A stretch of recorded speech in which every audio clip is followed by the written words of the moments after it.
क्या आप जानते हैं बिलिरुबिन का सामान्य लेवल मेटाबॉलिज्म को ठीक रखने में मदद करता है, जबकि इसकी हाई मात्रा पीलिया का कारण बनती है। पीलिया लीवर और पित्त में गंभीर समस्या का संकेत भी देता है। पीलिया ऐसी स्थिति है जिसमें आंखें, स्किन और यहां तक कि यूरिन भी पीला होने लगता है।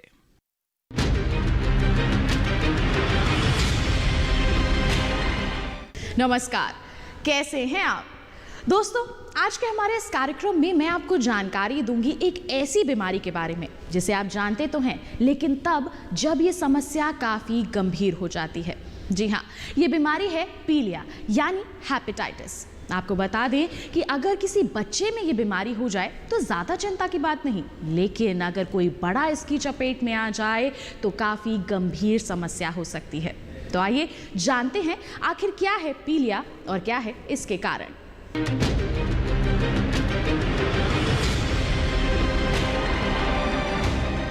पीलिया यानी जॉन्डिस एक ऐसी अवस्था है जब मरीज की त्वचा और आंख का सफेद हिस्सा पीला पड़ने लगता है और खून में बिलिरुबिन की मात्रा बढ़ जाती है। हालांकि ये अपने आप में कोई बीमारी नहीं है, लेकिन ये एक बीमारी या परिस्थिति का लक्षण जरूर है। पीलिया इंग्लिश में बोलते हैं कि जॉन्डिस। इसमें क्या है कि जब सब मौसम में जैसे जॉन्डिस होने की संभावना है, कॉमन जो जॉन्डिस के कारण है, पीलिया के कारण है इन्फेक्शन की वजह से, और हेपेटाइटिस ए और ई बोलते हैं हम लोग। जो हेपेटाइटिस ए और ई जो खाने में मिलावट की वजह से या गंदगी की वजह से इन्फेक्शन हो जाती है। जी हाँ, पीलिया कई बीमारियों की वजह बन जाता है। मलेरिया, अनीमिया और थैलेसीमिया जैसे रोग बिलिरुबिन के निर्माण की गति को तेज कर देते हैं, जबकि हेपेटाइटिस, अल्कोहलिक लिवर की बीमारी, ग्रंथियों का बुखार, लिवर का कैंसर और यहाँ तक कि अत्यधिक मात्रा में शराब पीने से बिलिरुबिन को प्रोसेस करने की लिवर की क्षमता प्रभावित होती है। हेपेटाइटिस भी एक वायरस होता है जो कि ब्लड से एक आदमी से दूसरे आदमी पे जाता है, और ये वायरस से लिवर की डैमेज होती है। सबसे इम्पोर्टेंट है, ये जो वायरस होता है ज़्यादा करके मदर से बच्चे को आता है। अगर मदर को इन्फेक्शन है हेपेटाइटिस बी का तो ये इन्फेक्शन बच्चे को आता है, और हमारे कंट्री में अबाउट 80% लोगों को इन्फेक्शन से फैलता है।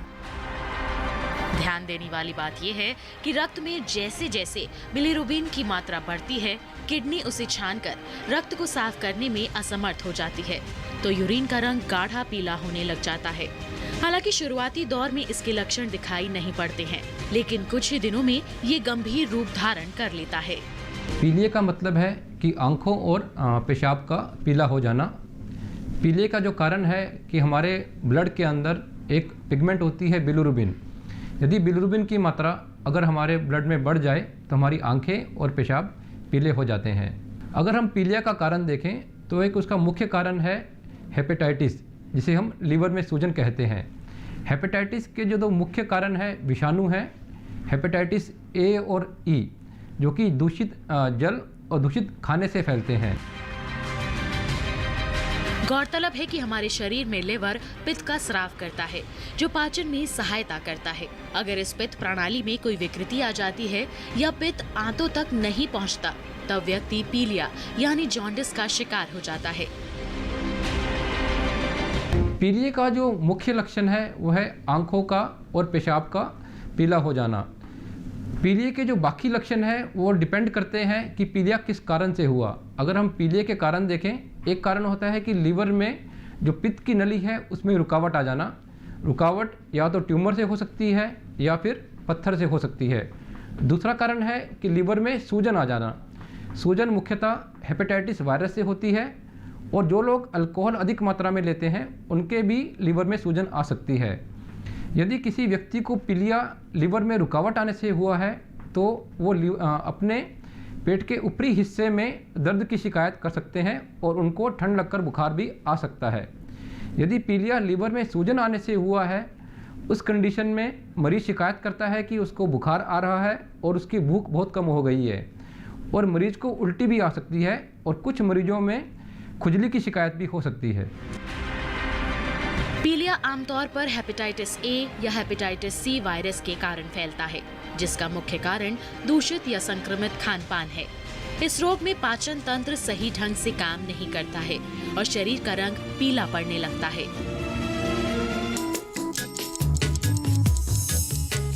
मलेरिया, स्फेरोसाइटोसिस, थैलेसीमिया और ऑटो इम्यून विकार जैसी बीमारियों से पीड़ित की रेड ब्लड सेल्स तेज गति से टूटने लगती हैं और बिलिरुबिन के स्तर को बनाए रखना मुश्किल हो जाता है।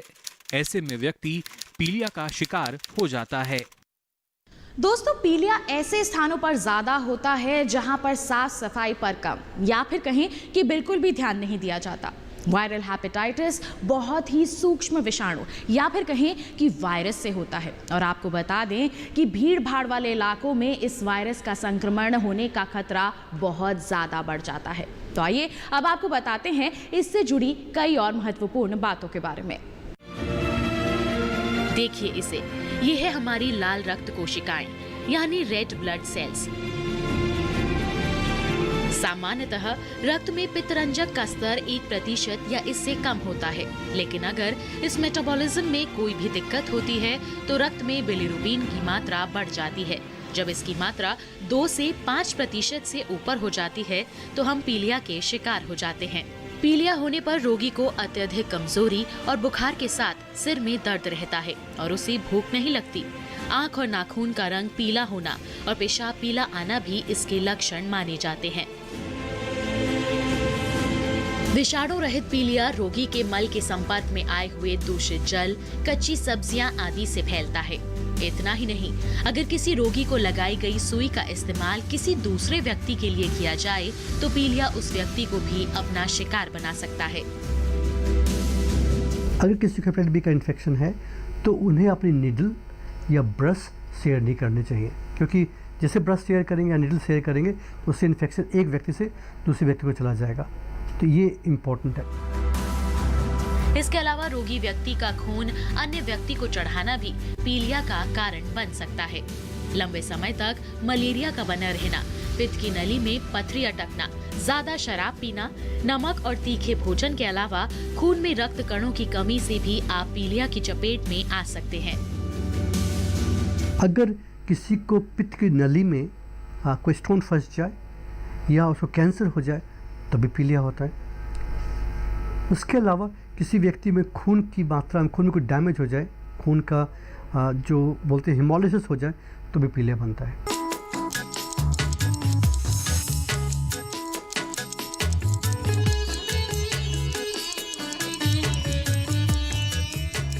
आइए चलें हाथ धोने की सही और वैज्ञानिक विधि सीखें।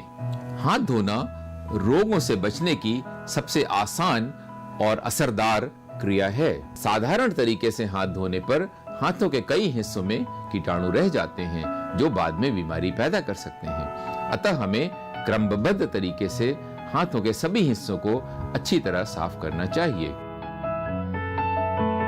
हाथ धोने से पहले अंगूठी और घड़ी उतार दें और अपने नाखूनों को हमेशा छोटे रखें।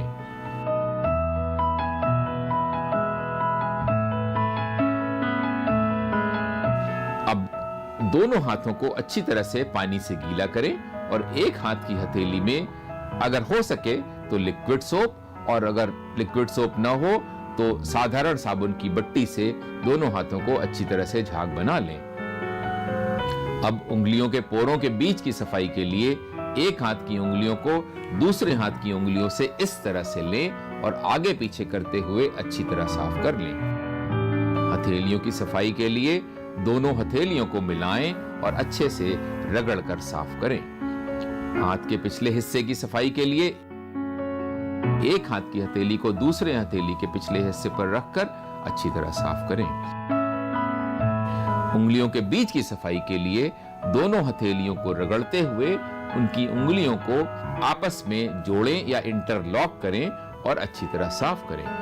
ऐसा करते हुए ध्यान रखें कि उंगलियों के बीच साबुन अच्छी तरह चला जाए।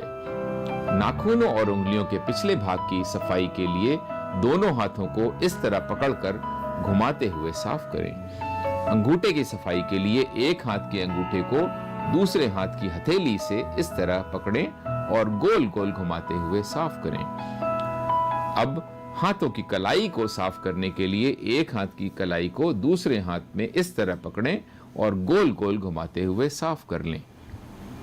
अब दोनों हाथों को पानी से अच्छी तरह से धो लें। नल को तेज खोल दें और दोनों हाथों के साबुन को अच्छी तरह बहते हुए तेज धार से साफ कर लें। नल बंद करने से पहले नल की टोटी के या ऊपरी सिरे को भी साफ कर लें। साबुन को सुखाकर रखने के लिए ऊंचे स्थान पर साबुनदानी का प्रयोग कर लें। अब दोनों हाथों को पोंछने के लिए केवल साफ तौलिया या टिश्यू पेपर का इस्तेमाल करें। दस्ताने पहनने के पहले भी हाथ अवश्य साफ करें, क्योंकि ऑपरेशन या कोई प्रक्रिया करते समय दस्ताने फट सकते हैं और गंदे हाथों के कीटाणु संक्रमण फैला सकते हैं। गांवों और पिछड़े क्षेत्रों में सरकारी योजनाओं की जानकारी पहुंचा। देश में कौशल और क्षमता विकास कर ग्रामीणों को सामाजिक बदलाव और विकास से जोड़ने की दूरदर्शन किसान की पहल चौपाल चर्चा देखें सोमवार से शुक्रवार सुबह 9 बजे।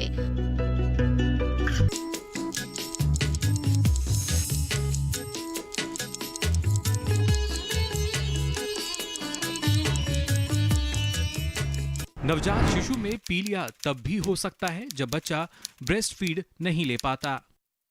इससे बच्चे के शरीर में निर्जलीकरण होता है, आंतों की प्रक्रिया में कठिनाई होने लगती है, लाल रक्त कोशिकाएं टूटने लगती हैं और बिलिरुबिन बढ़ने लगता है।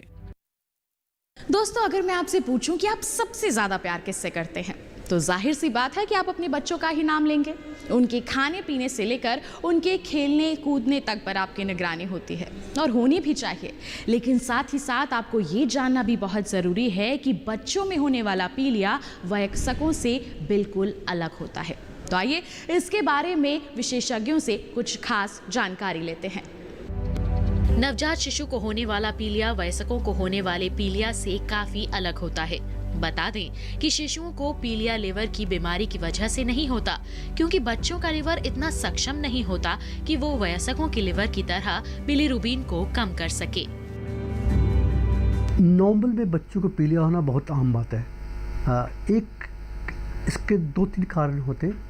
ऑलमोस्ट हर एक बच्चे को शुरू के 10 दिन के अंदर में, 2 दिन से 10 दिन के अंदर में पीलिया होता है और पीलिया माइल्ड सा होता है, आंखें थोड़ी पीली होती है और 10-12 दिन के अंदर वो पीलिया ठीक हो जाता है। और इसके कारण है कि जो बच्चे के जो खून की जो टूटते हैं, जो कण टूटते हैं, उससे वो एक एंजाइम की उतनी डिफिशियंसी होती है बच्चों में कि वो उसको पूरा डिग्रेड नहीं कर पाते। इस कारण से उनको पीलिया होता है। तो वो नॉर्मल है और हर एक बच्चे को होता है, वो ठीक हो जाता है। बता दें कि बच्चे का शरीर पूरी तरह विकसित ना होने के कारण उसके लिवर का ब्लड बिलिरुबिन को बाहर नहीं निकाल पाता। तब ऐसी स्थिति में पीलिया अर्थात जॉन्डिस की शिकायत हो जाती है। इसलिए बच्चे के ब्लड में बिलिरुबिन की समय समय पर जांच करवानी चाहिए। हेपेटाइटिस बी का टीका है और वो टीका काफ़ी इफेक्टिव होता है। टीके की 3 डोज होती है, उसे लगाते हैं, मसल में लगाते हैं, 3 डोज लगती है और ये टीका काफ़ी इफेक्टिव है। हर एक व्यक्ति को ये टीका लगना चाहिए और जिससे कि इस बीमारी से हमें निजात मिल सके। बच्चों में होने वाले पीलिया के सामान्य लक्षण आंखों व त्वचा का पीलापन, भूख में कमी और बहुत तेज रोना आदि हो सकते हैं। बच्चों में पीलिया रोग का प्रमुख कारण हेपेटाइटिस ए विषाणु है, जो दूषित अनाज, पानी, दूध, फल और सब्जियों के माध्यम से पेट में पहुंचता है। यदि इसका समय पर इलाज ना हो तो बच्चे के दिमाग को नुकसान होने के साथ ये जानलेवा भी हो सकती है। शिशु के शरीर में बिलिरुबिन की मात्रा को कम करने के लिए उसे बार बार स्तनपान करवाएं, ताकि उसे ज्यादा से ज्यादा पेशाब आए। याद रखें, इस दौरान बच्चे को नींद बहुत ज्यादा आती है, इसलिए बच्चे को 2 से 3 घंटे के बाद स्तनपान कराते रहें। पीलिया लिवर से संबंधित दूसरी बीमारियों को भी जन्म देती है। ये बहुत ही जरूरी है कि आपका बच्चा साफ पानी का इस्तेमाल करे। चाहे स्कूल जाना हो या पिकनिक जाना हो, ध्यान रखें कि आपका बच्चा स्वस्थ खाद्य पदार्थों का ही सेवन करे। इनका कारण जो है ज़्यादा खान पीन से और एक्सरसाइज एकदम कम होने से। तो मेरी रिक्वेस्ट है सब जो टीवी देख रहे हैं, कम से कम 1 घंटा एक्सरसाइज करें, वॉकिंग करें, रनिंग करें और योगा करें।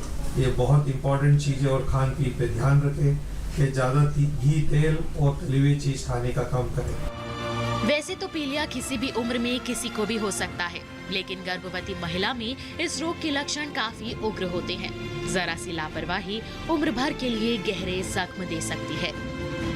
औरत प्रेग्नेंट रहती है, उस टाइम पे एक कंडीशन होती है जहां उनकी जॉन्डिस होने की संभावना है। और कॉमन रीज़न इंडिया में जो है हेपेटाइटिस ई। हेपेटाइटिस ई की वजह से डिलीवरी के पहले या डिलीवरी के बाद में बहुत सीरियस इन्फेक्शन होती है जो लिवर फेलियर में चला जाता है। इस कंडीशन में हम लिवर ट्रांसप्लांट की एडवाइस करते हैं। अगर लिवर ट्रांसप्लांट नहीं करते हैं तो ये हेपेटाइटिस ई की वजह से जो लेडी डिलीवरी की है उसकी डेथ होने की चांसेस बहुत ज़्यादा होते हैं। हालांकि हेपेटाइटिस बी का इन्फेक्शन सामान्य लोगों में अपने आप खत्म हो जाता है, लेकिन गर्भावस्था के दौरान हेपेटाइटिस बी का वायरस इन्फेक्शन मां और बच्चे दोनों के लिए खतरनाक साबित हो सकता है। इसलिए बचाव के लिए चिकित्सकीय परामर्श आवश्यक है। पीलिया के मरीज को हमेशा स्वच्छ खाना और स्वच्छ जल देना चाहिए। गन्ने का जूस पेशेंट को नुकसान कर सकता है और हल्दी देने का कोई नुकसान नहीं है, उससे आप हल्दी भी दे सकते हैं। आमतौर पर हम एडवाइस करते हैं कि पीलिया के मरीज को तेल और घी कम देना चाहिए, क्योंकि पीलिया होने के बाद थोड़ा सा डाइजेशन कमज़ोर हो जाता है। ऐसे मरीज को तेल खाने के बाद उल्टी की शिकायत हो सकती है। और हम सलाह देते हैं कि मरीज को स्वच्छ खाना, स्वच्छ जल और उबला हुआ खाना और हरी सब्जियां खानी चाहिए।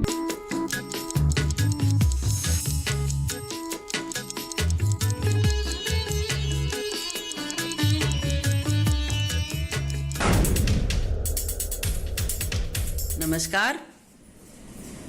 दूरदर्शन देखने वाले मेरे सभी भाइयों और बहनों को मेरी शुभकामनाएं। हम बड़े मुश्किल दौर से गुजर रहे हैं। जब लॉकडाउन में हैं, घर में अकेले या अपने परिवार के साथ भी होते हुए एक हमें डर सताता रहता है। ऐसे समय में कुछ लोगों को नशे का सहारा लेने की इच्छा होती है। कुछ और गलत खबरें भी छप रही थी कि अल्कोहल से कोरोना वायरस कम होता है। ये बात बिल्कुल गलत है। अल्कोहल पीने से कोरोना वायरस कम नहीं होता, बल्कि अल्कोहल से हाथ धोने से कुछ हद तक अपने हाथ साफ हो जाते हैं। लेकिन सबसे अच्छे हाथ साफ करने का तरीका है साबुन से हाथ धोना और अच्छी तरह से आगे पीछे उंगलियां, अंगूठा इत्यादि सारे अच्छी तरह से साफ करना। इसलिए मेरी भाइयों और बहनों से यही विनती है कि वे शराब का सेवन इस दौरान बिल्कुल ना करें, बल्कि इस मौके का फ़ायदा उठाकर ज़िंदगी से ही शराब को दूर कर दें और कभी भी शराब का सेवन ना करें, इसका प्रण कर लें। घर में रहें, स्वस्थ रहें, अपना ख्याल रखें। धन्यवाद।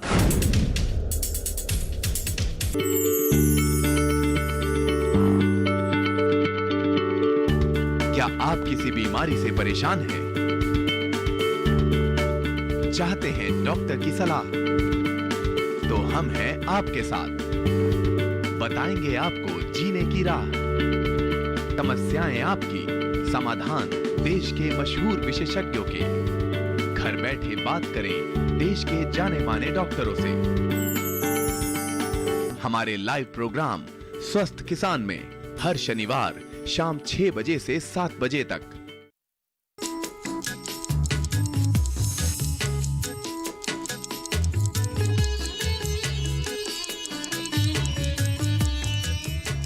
यदि आप पीलिया के रोगी हैं तो ज़रूरी है कि आप तली भुनी चीज़ों से बचें और साथ ही साथ मिर्च मसालेदार वाले खाने और गैर ज़रूरी दवाओं से भी अच्छी खासी दूरी बनाकर रखें। आपको बता दें कि पीलिया से बचने का सबसे अच्छा उपाय है दूषित भोजन और दूषित पानी से दूरी बनाए रखना। बहरहाल आइए अब चलते हैं उस ओर जहां है योग, योग जो भगाए हर रोग। शरीर को स्वस्थ करना हो तो योग करो, मन को स्वस्थ रखना हो तो योग करो और मस्ती के साथ जीवन जीना हो तो योग करो। बीमारी कोई भी हो, हर बीमारी को दूर करना हो तो योग करो। मन को शांत रखना हो तो योग करो। बुद्धि का विकास करना हो तो योग करो। पर्यावरण को शुद्ध करना हो तो योग करो। और घरों में जो कलह पैदा हो रही है, आपस में झगड़ते रहते हैं, उस झगड़े को दूर करना हो तो योग करो। और मुक्ति चाहिए, अपने स्वरूप से जुड़ जाना हो तो योग करो। जीवन में जो चाहिए सब योग देगा, बस जरूरत है योग की शरण में आ जाओ और रोज योग करते चले जाओ। फिर जब जीवन में योग घट जाएगा, आपका जीवन सुंदरतम हो जाएगा। हम करेंगे भ्रामरी प्राणायाम। ये भी मन के लिए बहुत अच्छा अभ्यास है, जरूर करना चाहिए, सबको करना चाहिए, क्योंकि मन तो सबका बिखरा हुआ है। सिंपल है, सांस भरते हैं, सांस निकालेंगे तो भंवरे जैसी गूंज करेंगे, जैसे भंवरा फूल के ऊपर मंडराता हुआ कर रहा हो, जैसे मुंह बंद करके ओम बोल रहे हो। तो सांस भरा हमने, अंगूठों से कानों को बंद कर लेंगे जिससे आपके कानों में बाहर की आवाजें न जाएं। 3 उंगलियां आंखों पर रख लेंगे जिससे मन में कोई विचार ना आए। एक माथे पर रख लेंगे जिससे ध्यान यहां पर लगा रहे। ऐसे सांस भर लो,